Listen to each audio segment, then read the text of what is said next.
शेतकरी व नागरिकांच्या न्यायासाठी वंचित बहुजन आघाडीचे आमरण उपोषण. नंदुरबार तालुक्यातील पूर्वेकडील गावांमध्ये सुझलोन कंपनीचे पवनचक्की प्रकल्प सुरू आहेत. या प्रकल्पामुळे स्थानिक गावकरी व शेतकऱ्यांना मोठ्या प्रमाणात नुकसान सहन करावे लागत असून पर्यावरणावरही गंभीर दुष्परिणाम होत असल्याचा नागरिकांचा आरोप आहे. शेतकरी, ग्रामस्थ आणि सामान्य नागरिकांच्या न्याय मागण्यांसाठी वंचित बहुजन आघाडीचे कार्यकर्ते व पदाधिकारी रस्त्यावर उतरले असून आमरण उपोषण करत आहेत. उपोषणकर्ते पावबा आखाडे, अजय निकुंबे व देवबा पिंपळे यांच्यासह इतर कार्यकर्तेही या आंदोलनात सहभागी आहेत. दिनांक 13 ऑगस्ट 2026 पासून सुरू असलेल्या या आमरण उपोषणाला आज दिनांक 20 ऑगस्ट 2026 रोजी तब्बल 8 दिवस पूर्ण झाले. मात्र अद्यापही प्रशासनाने या गंभीर प्रश्नाची योग्य दखल घेतलेली नाही अशी आंदोलनकर्त्यांची भूमिका आहे. शेतकरी आणि नागरिकांच्या मागण्याकडे प्रशासन का दुर्लक्ष करते? सुझलोन कंपनीच्या प्रकल्पाला स्थगिती देण्याबाबत प्रशासन ठोस निर्णय का घेत नाही? या प्रकरणात प्रशासनाची भूमिका नेमकी काय आहे? जनतेच्या आणि शेतकऱ्यांच्या हितापेक्षा कंपनीच्या प्रकल्पाला प्राधान्य दिलं जात आहे का?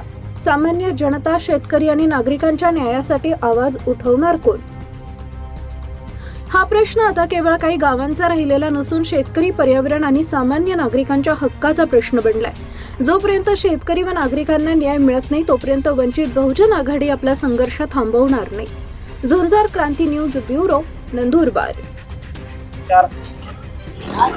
वंचित बहुजन आघाडी गेल्या 8 दिवसापासून आमरण उपोषणावरती आहे. आमच्या प्रमुख मागण्या जिल्हाधिकारी साहेबांकडे या आहेत की जे सुझलोनच्या माध्यमातून पवनचक्कीचे प्रकल्प उभारण्यात येत आहेत, त्या पवनचक्कीच्या प्रकल्पांमुळे शेतकरी व ग्रामस्थांना मोठा नुकसान होत आहे.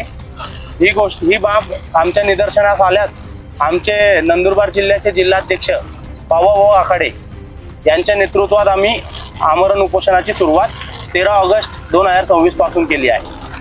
तरी आमच्या प्रमुख मागण्या अशा आहेत की पर्यावरणीय नुकसान जे होत आहे, शेतकऱ्यांच्या शेतामध्ये नुकसान होत आहेत किंवा पवनचक्कीच्या प्रकल्पामुळे ध्वनी प्रदूषण, त्यानंतर त्यांच्या वाहतुकीमुळे होणारे रस्त्यांवरचे खड्डे, त्यानंतर सामान्य नागरिकांना जो प्रचंड त्रास होत आहे आणि पर्यावरणामुळे पवनचक्की फिरत असल्या कारणाने वरती जे पक्षींना त्रास होत आहेत त्याच्यामुळे शेतकऱ्यांच्या शेतांमध्ये कीटक खूप जास्त प्रमाणात वाढत आहेत.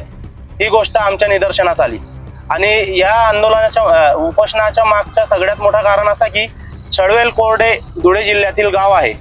तिथं मागील 20 वर्षापासून सुझलोनचे प्रकल्प सुरू होते, परंतु आता 20 वर्ष झाल्यानंतर त्या प्रकल्पाची करार पूर्ण झाला.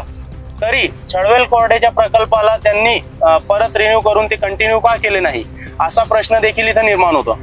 तरी प्रशासनाला जर पवनचक्कीच्या दुष्परिणाम माहिती असून देखील तिथं तहसीलदार असो किंवा कलेक्टर असो हे लोक जर परवानगी देत असतील, यांना माहिती आहे नुकसान होणार आहे, तरी देखील हे लोक परवानगी देत असतील तर मग सामान्य जनतेच्या, शेतकऱ्यांच्या आणि ग्रामस्थांचा विचार कोण करेल?